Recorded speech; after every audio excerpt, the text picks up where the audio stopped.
En Amazonie brésilienne, après 2 jours de voyage, ces médecins bénévoles arrivent au camp où ils passeront 3 semaines.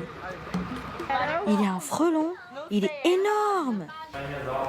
Venus des grandes villes, ils sont dentistes, gynécologues ou encore ophtalmologues. C'est dans cette petite école qu'ils montent les salles de consultation. La réserve du Xingu est le territoire de 16 peuples indigènes qui ont préservé leur mode de vie traditionnel en harmonie avec la nature. Loin de tout, ils ont encore peu de contact avec le monde occidental.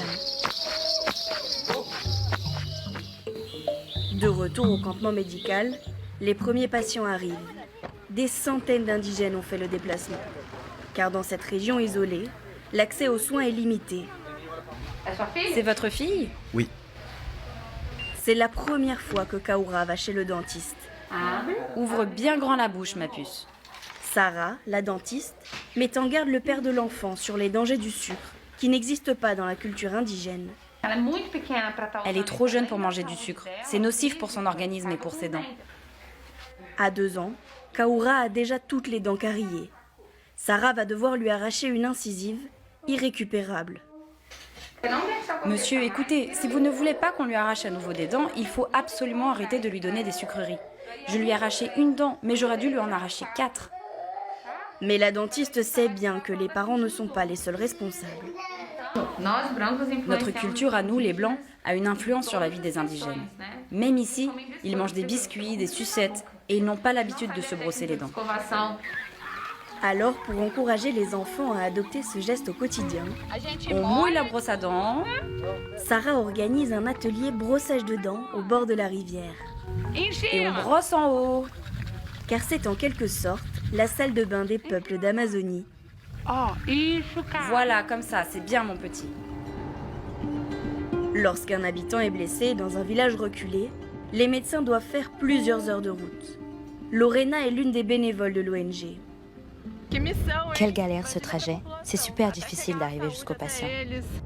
Elle accompagne Celso, le médecin de campagne qui s'occupe à lui seul des 2000 patients indigènes de la région. Et oui, c'est mon quotidien, 24 heures sur 24. C'est ça, être médecin en terre indigène. Ce matin, ils vont soigner un patient qui a une forte douleur au coude. Montrez-moi votre bras. Il n'arrive plus à bouger son bras depuis plusieurs jours. Une bactérie lui a causé une infection sous la peau. On va drainer l'abcès. Vas-y, mets du désinfectant. Cette maison en bois est en réalité le dispensaire du village. Des conditions à 1000 lieues du quotidien de Lorena, qui travaille en ville. Quand je vois le travail de ce médecin sur le terrain, face à toutes ces difficultés, je me dis que j'ai encore tellement à apprendre. L'autre défi pour Celso, c'est que les patients n'acceptent pas toujours les traitements, car ils pensent que les maladies sont des mauvais sorts qu'on leur jette. Les patients vont d'abord voir le guérisseur. Puis souvent, il s'agit en fait de ce qu'ils appellent une maladie de blanc. Et c'est à partir de là que moi, je peux intervenir. En terre indigène, la santé repose sur un équilibre à la fois physique et spirituel.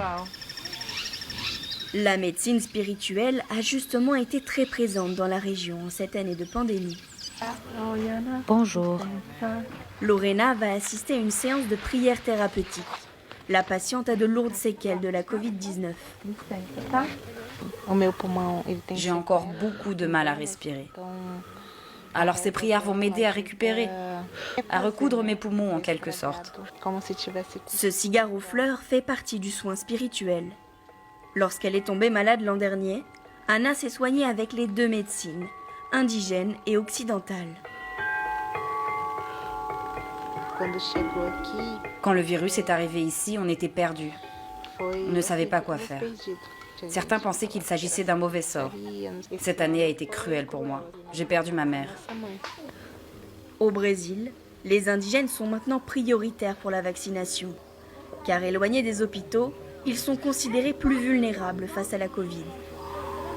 Le virus a ôté la vie à 12 indigènes de la réserve, dont 2 grands chefs. Alors cette année, pour leur rendre hommage, a lieu la cérémonie de deuil traditionnelle du Xingu, le Kwaru. Tous les villages se déplacent pour l'occasion. Chants, danses et luttent corps à corps, le Uka-Uka. Voici les règles. Le guerrier doit soulever la jambe de son adversaire pour gagner le combat. Jair est guerrier du peuple Kwikuru. Depuis l'enfance, c'est à travers ce sport que les hommes démontrent leur force à la communauté. Une scène inédite pour les médecins bénévoles. Nous, en ville, on ne se rend pas compte de ce qui existe sur ces terres indigènes. C'est incroyable. Je n'aurais jamais imaginé vivre ça un jour. C'est merveilleux. Cette lutte symbolique représente la fin du deuil qui dure 1 an. Le symbole du Kwarup, c'est ce tronc en hommage au cacique décédé. À partir d'aujourd'hui, selon nos croyances, l'âme de ces personnes défuntes va monter au ciel. Notre culture, c'est notre résistance. Les peuples du Xingu sont les gardiens d'une culture indigène qui perdure depuis des siècles, malgré les menaces constantes du monde extérieur.